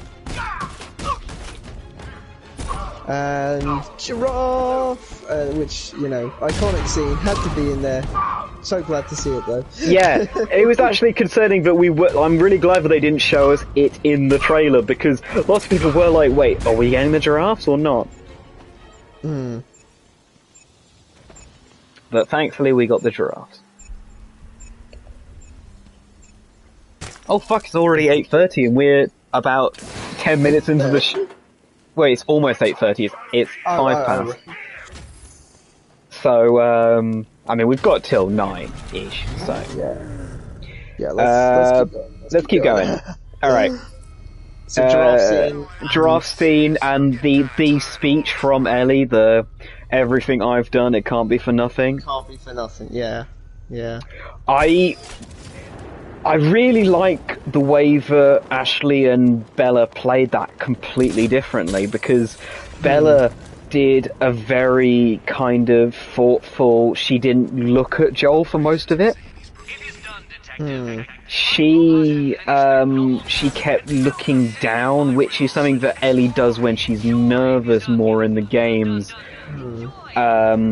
She does that at the end when she's wondering about telling him about Riley and stuff like that, and she tugs at her sleeves a lot as well as like a nervous tick. She looks down and tugs at her sleeves, game Ellie. Bella played Ellie in that moment, doing that same speech, looking down, doing that thing that Ashley's Ellie does. But the interesting thing about that speech when Ashley did it is she looked at Joel. She was very determined about what she was saying. She did have, you know, obviously, because you don't always match eye contact when you're thinking about what you're saying. Yeah. You know, but Ashley was very determined in the everything I've done, it can't be for nothing, while Bella was a lot more, I wouldn't say melancholy, I'd say, like, thinking about her words, almost, thinking about her actions. It was kind of like the culmination of her silence, I guess, into this speech, while I think Ashley's Ellie was a lot more focused on what's coming ahead. Yeah. You know, she's talking about what she's done with the hope that what she goes on to do with them so close is going to make it worthwhile. While I think Bella is firmly rooted in the past. That's why she's not making eye contact. That's why she's not making that very Firefly, you know, it's not very Marlene, it's not very, you know, Firefly big speech of a leader. It's, I've just had a shit time, I need something to go well. And I really like the difference between those two performances of an iconic speech. They did it in totally different ways, and I think it works both ways. Oh fuck, there's a ninja. Only on a stream like this. Would I end a talk about two different performances? Yeah. That was with nice oh analysis, shit, a ninja. Yeah. No, thank you. I totally interrupted you again. Did you? I can't remember what I was talking about. Well, exactly. That just shows I interrupt. Well, I think you just said you were actually just summarising. So I did interrupt you because you were just like, "Oh, we had the draft and we had the draft scene," trying to find where we were, and then I was like, "Oh yeah, and we had this scene. By the way, blah blah blah blah blah." Actors, man, they know what they're doing. These two. These actors, they certainly can act. Guarantee in like 2 years there'll be like a scandal that'll come out and Ashley Johnson actually turns out to be Bella Ramsey's real mum. That would be spicy. Ah shit, I've been ninjured. Been ninjured. Yep. Anyway, so giraffe scene, speech, they go downstairs. They go downstairs and they find the a medical... A med camp. You know, camp. That's that was the first pictures I saw of them in costume because some set photos leaked. Ah, interesting. I thought it was nostalgic. But it was like, I only realised on my second time through because it was people taking pictures out of the buildings above them. Because they'd basically just cordoned off a street, put all this stuff to make it look like, but people were still working in the offices above. Taking pictures and shit. It's like, whoa! The thing is, a couple days earlier was stuff with Henry and Sam. So I thought, oh, it's in Pittsburgh. That's a summer thing. Well, yeah, that's the thing. But it's like it came so just the timing of the you motherfucker. The timing of the pictures with the last ones made me think, oh, these two things are connected. So I didn't really expect to see that this late in the show, and I kind of completely forgot it existed by that point. But I'd seen those photos until the second time. Ninjas! God damn. The ninjas. And then they have a bit more of a heart-to-heart, where where Joel describes his, not to put too fine a suicide attempt. Yeah. And they sit down and they have a bit of a talk about it. And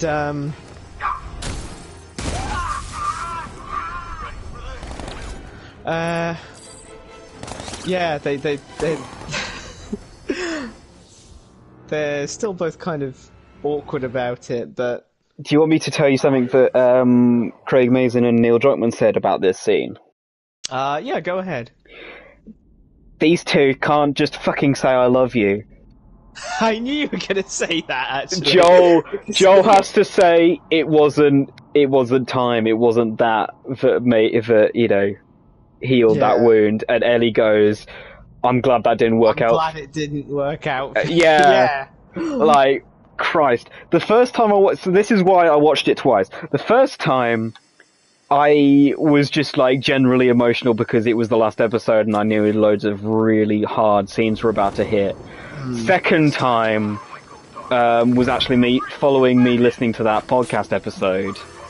And so when that scene came around again and I was able to hear hear that dialogue again, knowing a little bit more of what the writers were kind of thinking in that scene. I mean, it was obvious the first time.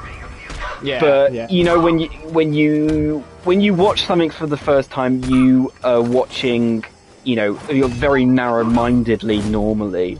You're focusing on what the story is rather than the deeper meaning, unless you're an asshole who needs to pick stuff apart first time because then you're focusing on every micro detail and ignoring the art. So that's why it's good to rewatch stuff so you can focus on and find something out every time you watch it. But so the second time I was fucking crying during that scene, man. I was actually tearing up so much. The funny thing is I teared up a lot listening to the podcast because I often actually find people talking about stuff a lot more emotive than seeing it You know? Yeah. I'm like, you know, I can play The Last of Us a million times, and I have. And it hits you with the story, with the emotional bits, but there's nothing quite like hearing Ashley Johnson and Troy Baker talk about their experience making that game, and Troy especially, like, gets really choked up at certain points when he talks about Sarah, and when he talks about Ellie, and when he talks about, because by the time he did the podcast, he'd had a kid. And so when he was revisiting those scenes with Sarah, he fucking, he got so choked up about it. And again, Ashley, there's certain things. I mean, it's more in part 2 because they kept the podcast going to cover part 2. And so certain bits of that was where Ashley really lost it in the same way that that Troy did when talking about part 1.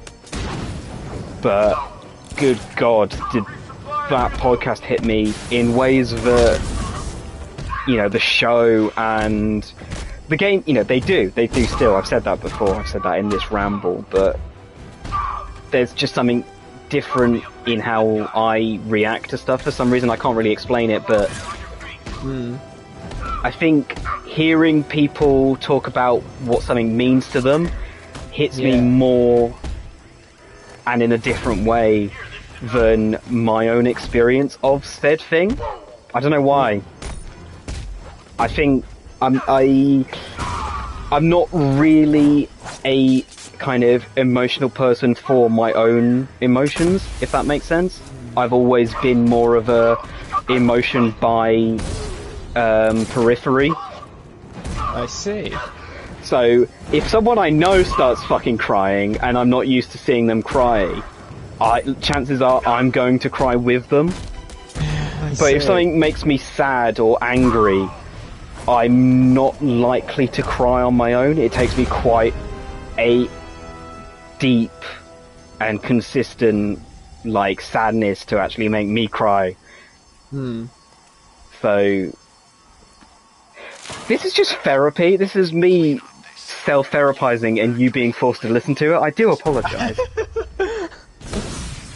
There was a point here. Yes, I cried at that scene. There we go. Got to the point. Fucking hell. The point was, you cried when you heard them say "I love you," but not say it because goddamn, these two are so fucking useless. Yeah. Just say it. You have a new daughter, Joel. Just fucking say you love her. Yeah. Yeah, and they broke out some puns after that. Oh yes. Yeah, it's a real shame that the puns are introduced and disappear in Pittsburgh. In the game. Oh, in the game. Oh, yeah. Okay. It's all in summer. All of the puns are just in summer, and then in Left Behind. That's insane. Yeah, it's such an iconic thing that you could miss if you don't wait around. I missed it the first time. I think I caught the much later ones. But I missed the first few my first time. Just like the others, these thugs can't hear a thing over the alarms. I'll hit them as hard as I can. But yeah. I think that you can go through the game and not know about the puns. Well, either way, our happy jolly fun times pun times is fun over. Fun times. Yeah, because fireflies are bastards. Yeah, they decide to throw a flippin' smoke bomb. It's like ACAB, it's all fireflies are bastards, it's AFAB. AFAB. Which also means something else. But, regardless. Motherfucker! Not you. Skeleton.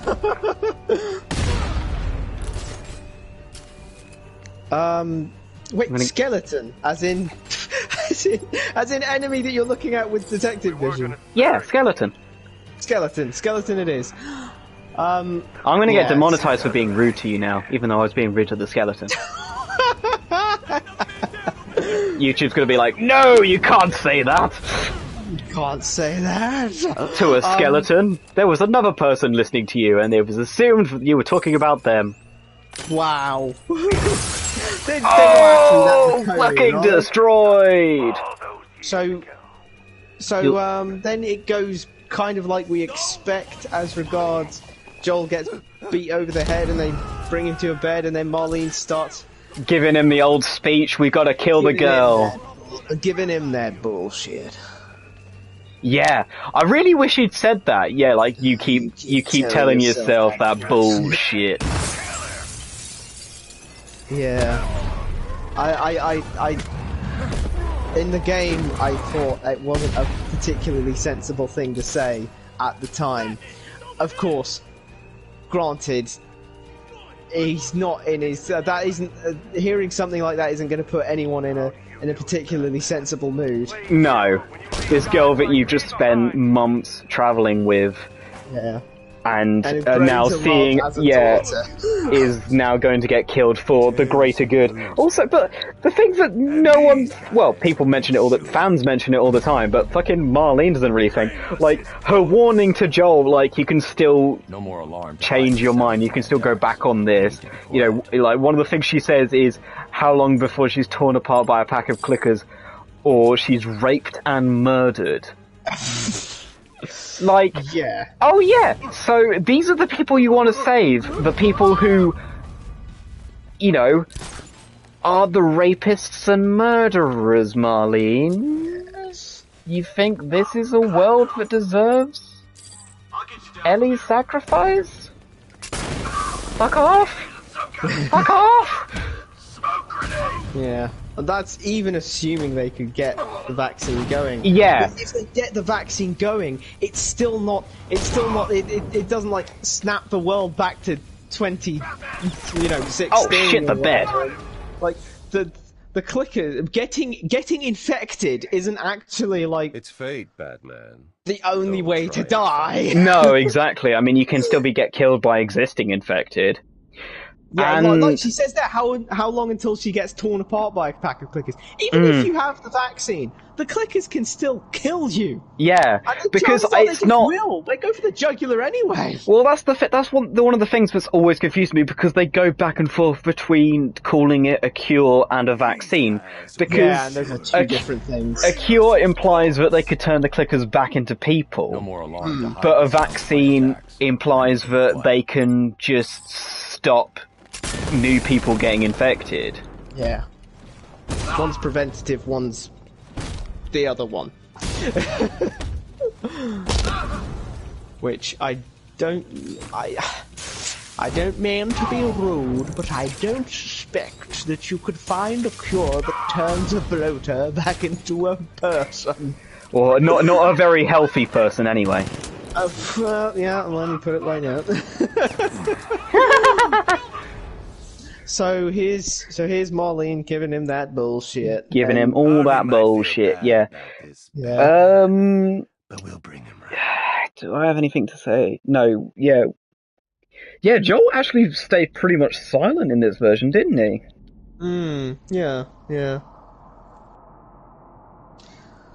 And of course, it soon became time for Joel to... We need to come back to this scene on stream after you've played a certain bit of part 2, because I hope you get as pissed off as I do about this on reflection. No more alarm to hide.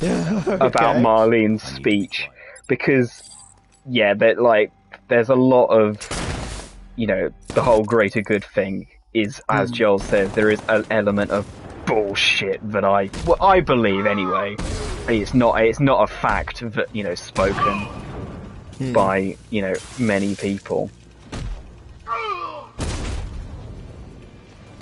So yeah, they don't give him the guns that they promised him, and tell him to shut off.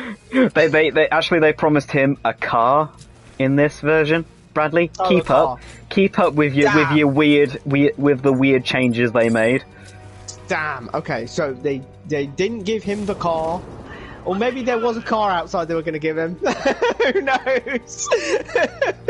But they didn't give him the car, and then they told him to fuck off. We're gonna kill your daughter. And he said, and Joel That says, guy just got teleported to me. That's a new one. Well, that doesn't seem like a very good deal, actually. And starts killing all of them. Which we got a montage of Joel at his most badass in the show so far. Absolutely destroying everyone to the same music, but slightly more tense, I noticed. Because the first time, I was like, they kept calling it the same music, and I was like, this isn't the same music. And then on this... As the game, when he's going through the I've captured two things. through the hospital, I don't know if any music plays when Joel's actually doing all the killing, but when he carries Ellie out, I think is the music that they play during the Joel killing spree montage in the show. It's that music. Settle down, Dad. But Don't call me that. yeah, so but second time through, I was like, oh yeah, no, it is. It is this music, yeah. I'm a freak because of you. That wasn't my fault. So he gets through. He shoots the crap out of everyone. He gets through into the Operating surgery. theatre, yeah. Yeah. And the spooky, scary surgeon man is like, what? But Okay, we got to the bit I want to talk about. He could save so many people's lives. Grabs a scalpel and starts coming at him. Bang! Yeah. Can we just talk about how fucking quick that was? It was fast, and I was like, yeah. Because in the game, like, I don't know about you, but I fucking hesitated, and the doctor actually, you know, says a couple things and like stands with his arms out. Like, you know, it's a, you know, there is a moment of, caution there. Joel in the show just does not even look at him, I don't think. I think he just raises the gun, bang, without even acknowledging the doctor's in the fucking room. Man. Poor Jerry. Jerry. His name's Jerry. His name's Jerry. What? His name's Jerry. Oh my god. Why did they name him? He's Dr. Jerry. No, he's just. They just felt like naming him. I think they named. Right. Yeah, Jerry. I suppose he wouldn't be the first like named. Yeah. Seemingly random NPC. Exactly. Yeah. So then Laura Bailey. Was just there. Have you seen the photo? The photo. Because she's doing a little bit of a good old reference to one Grant Gustin. Oh yes, I have seen the photo. The Grant Gustin meme. Yeah. Oh man, watching that, seeing that. Actually, it might not be spoilers that are too bad. Because you know. Wait, spoilers for Arrow or? Right, I mean. Because like I saw it all, you know, I've seen the meme. Everyone's seen that meme, and I was like, what was it? Oh, huh. Oh. It could be alt universe. You never know. Yeah, that's what I was gonna say. I was gonna like, oh wait, there's like all these different Earths. It could be on one of those, especially. But yeah, he gives Jerry the old whammy kablam and then whammy kablammy. The whammy kablammy, and then takes Ellie and goes down into the car park. And Marlene's like, wait, dude. And this is what you so affectionately referred to as the Nevermind scene. So the Nevermind scene, yes, because I realised that might. Well, hang on, fuck it. No one listen. It's you know, it was just a joke. I don't think anyone who's like the child of divorced parents or separated parents, I don't think they're gonna be offended by me saying this is a very dramatic separation. Yes. When these two have never been together, it's just in their connection to Ellie, and one of them hasn't even been that connected to Ellie in this version.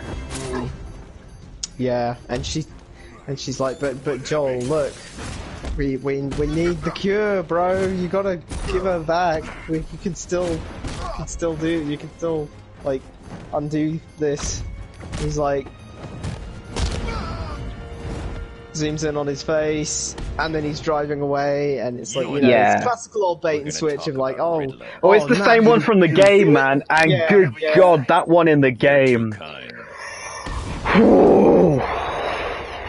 And then eventually the camera pans around and there's exactly that moment in the game hits so hard, almost as hard as a scene in part 2.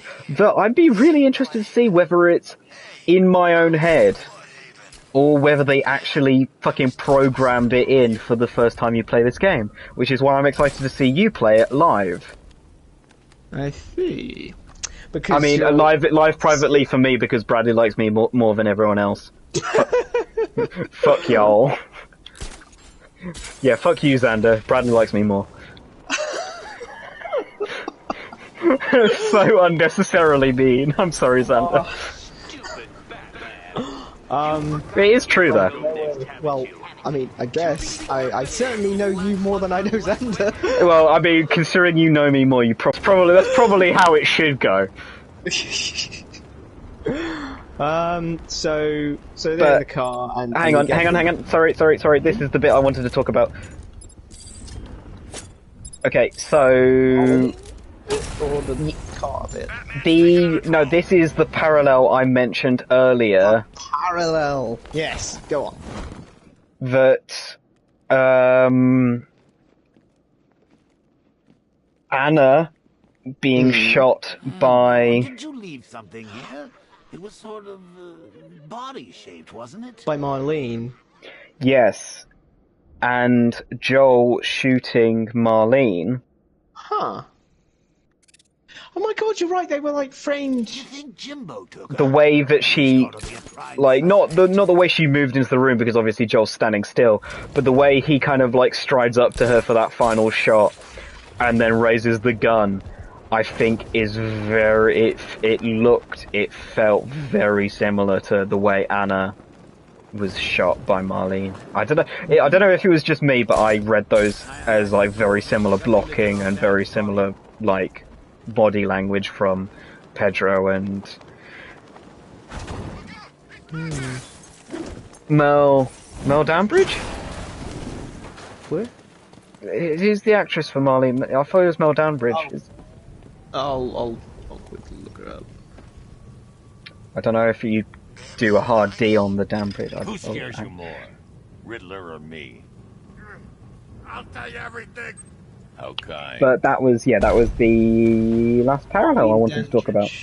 Dandridge, thank you. Not Damb. I knew there was something I was getting wrong there. That is a very interesting parallel, and I wonder what on earth it could mean.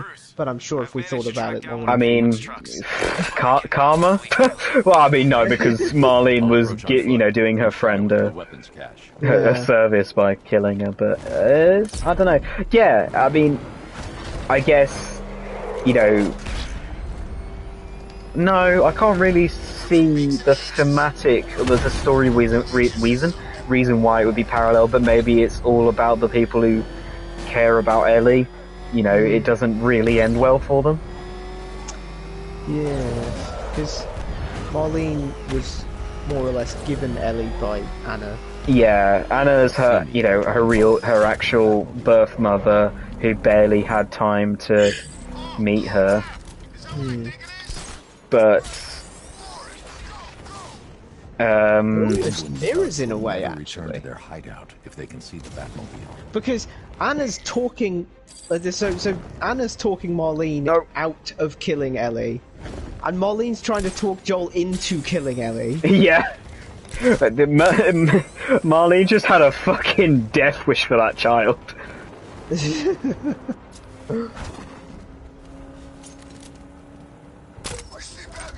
But yeah, so they're in the car, and Ellie wakes up. She's like, "Well, what's going on? What happened?" Yeah. He's like, "Oh well, they've stopped looking for a cure, Ellie." But they added something to his lie, didn't they? They probably definitely did, but I cannot think of it. He said that raiders came in attacked, and Yes, that was it. basically implied that, you know, There was she, a bit of a scuffle. yeah, Ellie asked about Marlene, and Joel basically says, although I think they should have reversed the lines, because he says, "I'm taking us home, I'm sorry." I think he should have said, "I'm sorry," where Ellie says, "What about Marlene?" And then he says, I think it would have worked better if he said, "I'm sorry, I'm taking us home." Penguin's hiding his weapons inside Gotham's water filtration plant. So then there's Let's hit him hard, Nightwing. Wouldn't have it then any other of way, course. Actually, God, that works way better than in the game, because in the game, like, Ellie's not exactly. She's sure what pretty happened. bright.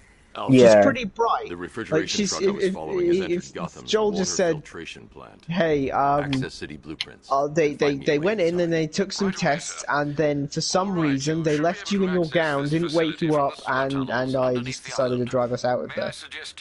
Like, at least him saying, "Oh, there was a shootout." Thanks, Alfred. You know, he can cover all of the bases, and it sounds much more plausible for her to just wake up in the back of the car with a hospital gown on, because, well, there simply wasn't time to get her dressed while the raiders were shooting up the place.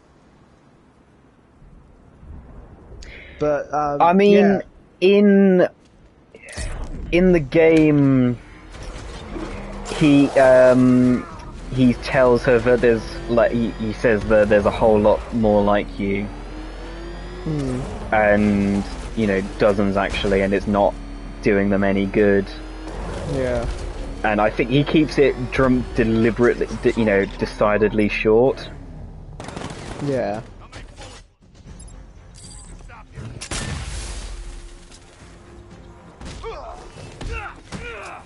While in this version it was a little bit slower, and I guess, would give her time to kind of think.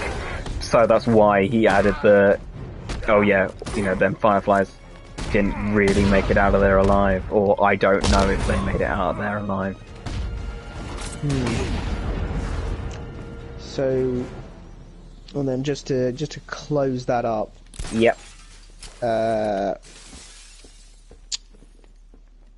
Ellie, Joel talks to Ellie a bit more as they head on back to Jackson. Yeah, he talks about Sarah, and a lot more than he did in the game. He just kind of says, "I think she would have liked you, and I think you would have liked her too." Oh. That's about it. So I liked that he kind of compared the two of them, and he was really awkward about, like, he kept going back and so not saying you're not saying, and stuff. It was, Pedro played that very. I do like the fact that there's almost like a switch when he goes into, like, monster defending Ellie mode, and then there's Goofy dad mode. Goofy dad mode, yeah. It's great. Yeah. And just they're about to go back to Jackson. Oh, well. Reach Jackson, just as they're about to reach it. Ellie asks him, "Is everything, you swear to me that everything you said about the Fireflies is true?" Just like in the game, 1-to-1, I swear. Okay.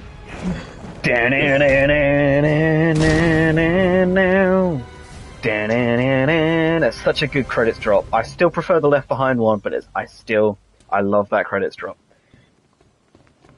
It's both a needle drop and a credit drop, isn't it? Yeah. Or is a needle drop only if you use a soundtrack song with lyrics? Oh, is that so? I don't know. I was asking you. Because I don't know either. Fair enough. Neither of us know. It doesn't matter. We'll just guess one of these days. We'll define it for ourselves, and that's how it will work. Yes. Voice break there myself. Joel didn't say exactly what he said in the game, did he? Because Joel in the game, famously says, "I struggle for a long time with surviving, but you keep finding something to fight for." Yes. And Pedro's Joel had the same meaning, but he didn't say exactly the same thing. What did you think of that change? I'll be honest, I didn't notice it. He's right where we want him. Well, Bradley, I think you need to replay Last of Us at least 6 times so you know every fucking bit of dialogue. FYI, there is a scene in The Last of Us Part 2 that I'm fairly sure I could recite word for fucking word. But that's not because I've played it, though, that's because I have that conversation recorded on my... and I have it as like a song on my phone. So that comes up on shuffle every now and again, and I just get like this 4-minute conversation. That is pretty funny. And just through doing that, I have fucking, I'm fairly sure I could recite the entire thing to you. It's happening again, Bat. So maybe we'll do that as a test one of these days once you finish part 2. Oh, the Batmobile's floating. I know what you're thinking. Cool. You're right. This is all your fault. So, you know that? It's 20-9. Yes. And I don't mean to rush us, but we should wrap up. We should wrap up, I guess. Well, I think that's a good place to leave the game because Nightwing's just been kidnapped. Oh no! Oh, another Robin is in danger. Another member of the Bat family who is useless in this universe because they had to make Batman so fucking cool. Yeah, no, fuck off. Barbara wouldn't have got kidnapped. Dick wouldn't have got kidnapped. I mean, Jason definitely would have got kidnapped and tortured and died, but let's not talk about Jason. Jason's the odd one out. He was definitely a little angry shit who got himself fucking KO'd initially in a stupid way, and then the stuff later wasn't his fault. Yeah. But and then he came back as a cool supervillain. But whatever.